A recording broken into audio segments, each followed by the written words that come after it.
नमस्कार. सातारा स्मरण यात्रा या मालिकेतील आज 52वा भाग. वेगळी एक घटना माझ्या आयुष्यातली आणि वेगळी गाडी खरेदी त्यासंबंधी मी आठवणी शेअर करणार आहे. मर्सिडीज कारचा अध्याय. आज अनेक गाड्या आपण मिळतो. पूर्वी फक्त भारतामध्ये 3 प्रकारच्याच गाड्या मिळायच्या: ॲम्बेसडर, फियाट आणि स्टँडर्ड. ओपन झाल्यानंतर सगळ्या तऱ्हेच्या गाड्या यायला लागल्या 91 नंतर. आणि आज आपण सगळ्या गाड्या ऑडीपासून बघतो. इकडे ऑडी असेल, BMW असेल, कधी फरारी असेल, पण तरी एका गाडीचं महत्त्व अजूनही सगळ्यांच्या मनामध्ये आहे, ते म्हणजे मर्सिडीज बेन्झ. त्याजवळ त्रिकोणी तारा आणि महत्त्व आहे. अशा एक मर्सिडीज बेन्झ माझ्याही मालकीची झाली खूप मागे, म्हणजे जवळजवळ 50 वर्षापूर्वी. त्याची ही गोष्ट कशी झाली, काय घेतली ती तुम्हाला ऐकायला आवडेल असं मला वाटतं, म्हणून मी शेअर करतो. माझा चुलत भाऊ मधू गोडबोले याचा ट्रक ट्रान्सपोर्टचा व्यवसाय होता. मी 7वीत असताना त्याने मूळचा काकांचा व्यवसाय, त्याच्या वडिलांचा, तो पूर्णपणे पाहायला सुरुवात केली. जिद्द, कष्टाची तयारी आणि धाडस या गुणामुळे त्याने उत्तम जम बसवून तो एकाचे 3 ट्रकपर्यंत वाढवला होता. आम्ही त्याला मधुदादा म्हणायचो, पण ट्रकवाणी जुना मोटार स्टँड यात तो मधुकाकाकडून प्रसिद्ध होता. जुन्या 4 ट्रकच्या जोड्याला त्याने 58पर्यंत 2 नवीन डॉज ट्रक भर घातली. पुढे उपनगरात झाला तो आणि वादळी पण लोकप्रिय व्यक्तिमत्व म्हणून सातारा प्रसिद्धही झाला. त्याच्यावर खरं मला एकदा स्वतंत्र एपिसोड करायला पाहिजे असं वाटतंय, पण अगदी जवळच्या माणसावर काही बोलणंसुद्धा अवघड असतं. क्वचित एका वेळा आपल्याकडनं अधिक्षेप होईल, पण केव्हा तरी करीन असं वाटतंय मला. बघूया. कारण खरोखरीच एक व्यामिश्र व्यक्तिमत्व होतं मधुदादा म्हणजे. तर 58पर्यंत पेट्रोल ट्रकचाच वापर सर्वमान्य होता. काही लोकांनी मधूसारख्या आमच्या दूरदर्शी मंडळींनी पेट्रोल ट्रकवर परकीची डिझेल इंजिन बसवली आणि कन्व्हर्शन केलं होतं. नंतर डॉज आणि बेडफोर्ड या 2 कंपनीचे डिझेल ट्रक्स आले. पण वाहतूक क्षेत्रात खरी क्रांती केली ती टाटा मोटर्स आणि मर्सिडीज बेन्झ यांच्या सहयोगाने आलेल्या टाटा मर्सिडीज बेन्झ ट्रक्सनी आणि बसेसनी. अत्युत्तम तंत्रज्ञानामुळे त्यांनी सर्व चित्र बदलून टाकले. त्यांची खूण असलेला मर्सिडीज स्टार, त्याला जे 3 कोण असलेला हा स्टार खूप लोकप्रिय झाला. मर्सिडीज कार्स तेव्हाही दुर्मिळ होत्या आणि अप्राप्य होत्या. त्यांचे दर्शन इंग्लिश सिनेमातच घडे खरे, पण त्या स्टारने आणि त्या कारने माझ्या मनावर वेगळा ठसा उमटवला होता. पुढे कॉलेज जीवनात पुण्याला गेल्यावर टिळक रोडवर क्वचित एक मर्सिडीज कार दिसत असे. BYH 4672 असा नंबर माझ्या आधी लक्षात आहे. ते सबनीस म्हणून कोणी मालक ते टिळक रोडवर राहणारे होते. पुढे नॉर्थ बाय नॉर्थवेस्ट असा एक सिनेमा आला होता हिचकॉकचा.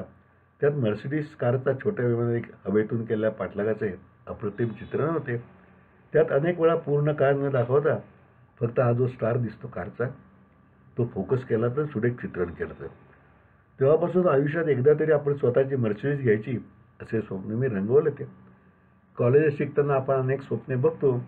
त्यातील प्रत्यक्षात किती नाही माहीत नसले तरी स्वप्नाचाही आनंद असतो ना. कॉलेजात पाहिलेली काही स्वप्ने विसरलो, काही भंग पावली. आता ती भंग सांगत नाही तुम्हाला आता, परत पावली. पण मर्सिडीजचे स्वप्न मात्र जरा उत्कटच जागृत राहिलं. शिक्षण संपून मी सातारा आलो.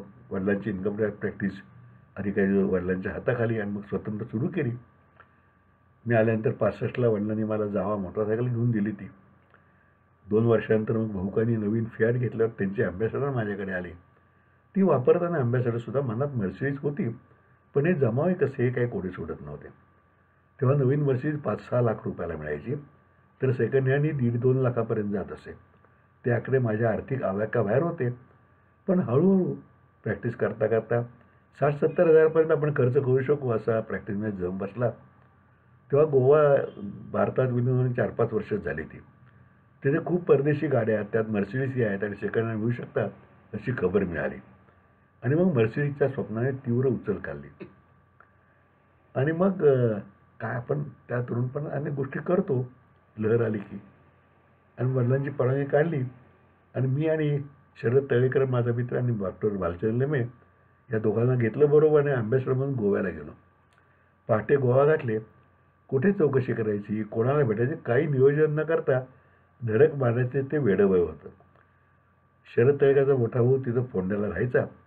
त्याच्याकडे आम्ही गेलो, आंघोळी बिंगोळी उरकल्या आणि मोहिमेवर बाहेर पडलो. पेट्रोल पंपावर किंवा कुठे मर्सिडीज उभी दिसली की त्या माणसाला विचारायचे, काय गाडी विकणार आहे काय म्हणून. चमत्कारिक नजरेने त्याने पाहिले तर स्वामी म्हणायचं पुढची गाडी बघायची. असे करताना वेडेपणाच होता, पण तो त्या वयात शोभून दिसतो किंवा केला जातो. असे करताना एकाने सांगितले की मडगावला मर्सिडीजचे अधिकृत एजंट नाईक म्हणून आहेत, तिथे चौकशी करायचा शून्य सल्ला दिला एकाने. तोपर्यंत दुपार झाली होती, पण मडगाव ते जवळ आणि ते नरसिंह दामोदर नाईक हे लगेच गाठता आले. तिथे गेल्यानंतर त्यांचे पार्टनर मोहनदास नाईक हे खूपच उंबरेग्रस्त होते. त्यांनी छान ट्रीटमेंट दिली. तशी विकायची नाही आहे गाडी, पण तुम्ही एवढ्या लांबून आला तर दाखवतो म्हणून त्यांची स्वतःचीच पूर्वीपासून वापरत असलेली मर्सिडीज दाखवली. ते तेव्हा 12 वर्षापूर्वीचं 1958चं मॉडेल होतं. उत्तम मेंटेन केलं, अप्रतिम कंडिशन होती. आम्हाला लेफ्ट हँड ड्राईव्ह आणि काळा रंग त्याचा ही 2 वैगुण्य वाटत होती. त्यांनी टेस्ट ड्राईव्ह करा म्हणून गाडी आमच्या ताब्यात दिली आणि ती प्रत्यक्ष चालवायला जो सुखद अनुभव आला त्यात ही वैगुण्यसुद्धा विसरली गेली. जसं पण हवेतनं जातो ना, असा त्या मर्सिडीजचा फील होता. किमतीची वाटाघाट बराच वेळ प्रदीर्घ चालून शेवटी 50,000 रुपयांना गाडी घ्यायचं ठरलं. 50,000 रुपये किलोमीटरपर्यंत काही मोठी रिपेअर निघाली, म्हणजे इंजिन ओव्हरऑल वगैरे, तर ते करून द्यायचं. त्याची मोफत मान्य केलं. फक्त पार्ट्सला काय लागायचं पैसे आम्ही द्यायचे, बाकी सगळं काम तुम्ही फुकट करायचं. या अटीवर आमचा सौदा पक्का झाला. मी 5,000 रुपये बरोबर नेले, ते लगेच दिले आणि 10 दिवसात बाकी रक्कम देऊन डिलिव्हरी घ्यायची असं आमचं ठरलं. लेखीटाकी काही गरज वाटली नाही. माणूस उमदा होता, त्याचाही आमचाही त्यावर विश्वास बसला. त्या आनंद आम्ही सातारला परतलो. घरी आल्यावर बायकोला आणि आईला आणि वडिलांना ही बातमी सांगितली. पत्नी खुश झाली, पण वडिलांनी म्हणजे भाऊकांनी तीव्र नाराजी प्रकट केली. अरे, असली भारी गाडी म्हणजे सातारा जिल्ह्यात कोणाची नाही, ती लोकांच्या डोळ्यावर येईल. तू जरी कष्टाने पैसे मिळत असले तरी ते असे उडवणे योग्य नाही. आता तू निर्णय घेतला आहेस तर तुझं तूच निस्तर. असे त्यांचे बोलणे ऐकून मला झाल्या अन्नाची जागा निराशेने घेतली. पण आईने आणि पत्नीने धीर दिला. आता ठरवले आहेस ना, तर झालेले स्वप्न पुरे कर, असे त्यांनी सांगितले. आता पुढचा प्रश्न पैशाच्या जुळवाजुळवीचा. ही गोष्ट आहे 1970ची. तेव्हा फियाट गाडी मिळायची 20,000 रुपयाला. वार्षिक उत्पन्न 5,000 रुपयाच्यावर असले तर इन्कम टॅक्स लागू व्हायचा. तेव्हा त्या काळात 50,000 रुपये उभे करणे म्हणजे तसं सोपं नव्हतं, कारण रुपया खरं मोठाच होता. माझे स्वतःचे युनायटेड बँकेत 1965 पासून खाते होते. इन्कम टॅक्स प्रॅक्टिस चांगली चालत होती, त्यामुळे चांगल्या शेअर्समध्ये गुंतवणूक बऱ्यापैकी होती. बँकेकडून कर्ज काढायची वेळ कधीच आली नव्हती. 35,000-40,000 रुपये शिल्लक होते. 5,000-6,000 रुपये कमी पडतील ते भाऊकाकडून तात्पुरते उसने घेऊ व महिनाभरात परत करू अशी खात्री होती. पण भाऊकांना विचारल्यावर त्याने अशा गाडीवरच्या उधळपट्टीला द्यायला माझ्याकडे पैसे नाहीत असे स्पष्टपणे सांगितले. असे खास कोकणच तेच उत्तर होते, तुझं तू बघ. 5,000 ते 6,000 रुपये रक्कम तेव्हा तशी मोठी होती. मी सोनं माझ्या अंदाजाप्रमाणे तेव्हा एक 300-400 रुपये तोळा असेल आणि ही 5,000-6,000 रुपये म्हणजे मोठी रक्कम झाली. आजच्या हिशोबाने जर बघितलं तर हिशोब करून बघा तुम्ही. मग आता विचार करा की बँकेचे चेअरमन दामले तेव्हा होते, युनायटेड स्टेट बँकेचे, ओळख आहेच आपली. त्यांच्याकडे जाऊ आपण, शेअर्स म्हणजे तारण म्हणून शेअर्स देऊ आणि पटकन आपल्याला पैसे मिळतील. 6,000 रुपये तर कर्ज पाहिजे आपल्याला, 1 मिनिटात मिळेल. बँकेत शेअर्सवर कर्ज घ्यायचं म्हणून मी शेअर्सची यादी आणि शेअर सर्टिफिकेट घेऊन त्यांना भेटलो. मला वाटतं 10 मिनिटाचं आपण कर्ज घेऊन बाहेर पडून उद्या गोव्याला जाऊन गाडी घेऊन येऊ. पण ते तसं व्हायचं नव्हतं. दामले चितपावन त्यात अगदी नियमांना धरून वागणारे. मग समोरचं कुणी का असेल ना, ते म्हणाले, अरुण, तुझ्या जागी दुसरे कोणी असते तर या शेअरवर मी 6 काय 10-12 हजार रुपये सुद्धा दिले असते. पण भाऊ का आत्ता जे चेअरमन नसले तरी संचालक आहेत. तू त्यांचा मुलगा म्हणजे संचालकांचा मुलगा आहेस. संचालक किंवा त्याच्या नातेवाईकांना एफडीवरील कर्जाशिवाय अन्य तारणावर कर्ज द्यायचं नाही असा रिझर्व्ह बँकेचा नियम आहे. मी म्हटलं, अहो, संचालकाचा नाते म्हणून मी कोणती सूट किंवा सवलत मागत नाही आहे. जे कर्ज तुम्ही इतर कोणा सामान्य तिरायत्याला दिले असते ते तुम्ही मला कसं काय नाकारता. पण दामले नियम पालनावर ठाम होते आणि माझं काही फिक्स्ड डिपॉझिट तेव्हा बँकेत नव्हतंच.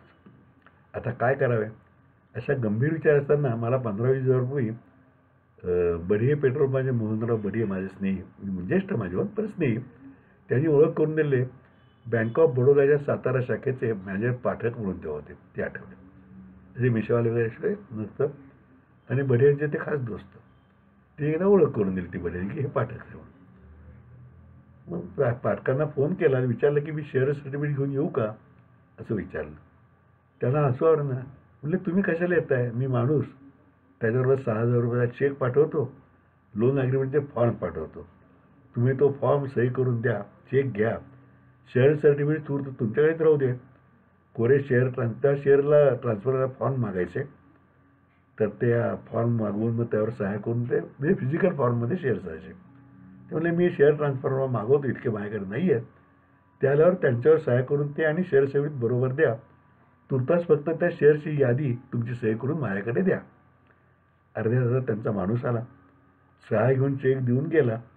दुसऱ्या दिवशी चेकसह मी चेकचा ड्राफ्ट काढला आणि गोवा गाठला. मर्सिडीज कार सेकंड हँड का होईना घेतली. बऱ्याच दिवसांचे स्वप्न पूर्ण झाले. त्या गाडीची डिलिव्हरी घ्यायला म्हणून मी शरद तळेकर आणि ही डिझेल आणि नवीन मोठी गाडी आहे म्हणून मधुदादाला सुद्धा बरोबर घेऊन गेलो होतो. तोही खूप खुश झाला. मडगावचे RTOचे सोपस कार ट्रान्सफरचे करून निघायला संध्याकाळ झाली. रात्रीचे ड्रायव्हिंग, त्यात गोव्यातील नागमोडी रुंद रस्ते, रिमझिम पाऊस आणि लेफ्ट हँड ड्राईव्ह ती मोठी डिझेल गाडी. या सर्वामुळे मी गाडी जरा सावकाश चालू लागल्यावर मागच्या सीटवरून मधुदादाने आज्ञा केली, अरुण शेठ, आपण कष्टाने लक्ष्मी मिळवली आहे, दडक्यात चालवा. मधुदादा खुशीत असला की मला अरुण शेठ म्हणायची त्याची सवय मला माहीत होती. उजाडत आम्ही सातारला घरी पोहोचलो.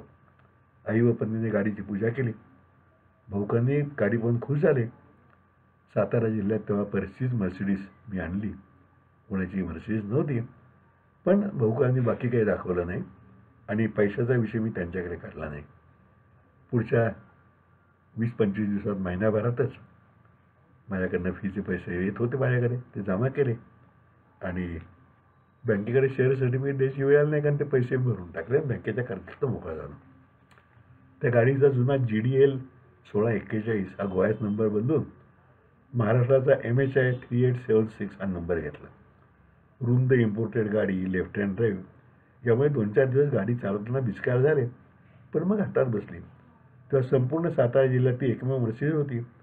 त्यामुळे भाऊकांना लोकांना असूया वाटेल अशी रास्त शंका आलेली रास्त होती शंका. परंतु ती गाडी वापरून मी माझ्या वागण्यात बोलण्यात काहीच फरक पडला नाही, अड्ड्यात आले नाही. त्यामुळे सातारकरांनी असूया न दाखवता उलट कौतुकच केलं.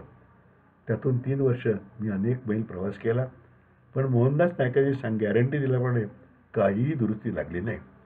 शेवटी ते जर्मन टेक्नॉलॉजी होती ना. वर्षातून 2दा गोव्याला जाऊन मी सर्व्हिसिंग व चेकअप करून घेत असे.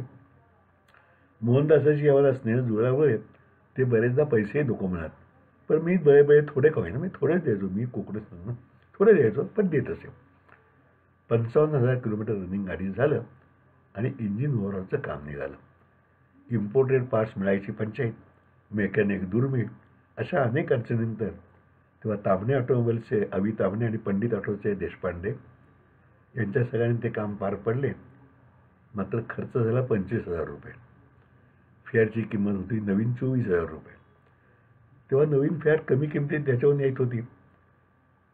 माझ्या ग्रामीण मित्रांनी सांगितलं, हो साहेब, मडमेशी लग्न केलं ना तर कॉस्मेटिकचा खर्च तसाच होणार. असं वथार्थज्ञ वर्णन केलं खरं. मग मात्र विचार केला की एकदा हौस पूर्ण झाली, आता पुरे झालं. हे प्रकरण आपल्याला नेहमीच झेपणारं नाही आणि 1973मध्ये ती गाडी योग्य किंमत आल्यावर मी विकून मोकळा झालो आणि मर्सिडीजच्या अध्यायाची सांगता केली. मर्सिडीजचे स्वप्न साकार झाले. मोहनदास नायकासारखा चांगला मित्र भेटला, वेगळाच अनुभव आला आणि सोसेल तीच हौस करावी हेही शिकून गेला. मोहनदास नाईक आधी आहेत. 6 महिन्यापूर्वीच त्यांचा माझा फोन झाला होता. तेही थकलेत आता, पण एकदा या मडगावला जरूर भेटूया आपण, म्हणजे बसूया, किती वर बसूया मध्ये असं म्हणले. आता अजून मी काही गोव्याला गेलो नाही, पुढे लॉकडाऊनच सुरू झाला, पण अजूनही तो स्नेह कायम आहे. या सगळ्यामुळं हा एक वेगळा महत्त्वाचा अनुभव आला. सोसेल तीच हौस करावी शिकून गेला. बँक तत्वनिष्ठेने कसे चालवायची ते ब्राह्मण दाखवून दिले. भाऊकांनी मदत न करता स्वतःचा मार्ग स्वतः शोधायचा संदेश दिला. बढी आणि पाटकांनी मैत्रीचा प्रत्यय दिला. एका स्वप्नाने साकार होताना असे अनेक पदरी ज्ञान सहजपणे मला प्राप्त झाले. आज गेली 60-65 वर्षे ते ज्ञान मला आजही प्रेरक ठरत आहे. हा अध्याय इथे संपूया. उद्या काही नवीन भाग, नवीन घटना वगैरे, संस्था, व्यक्ती असं काहीतरी. तोपर्यंत नमस्कार. मर्सिडीजचा अध्याय इति मर्सिडीज अध्याय असं बोलूया. नमस्कार.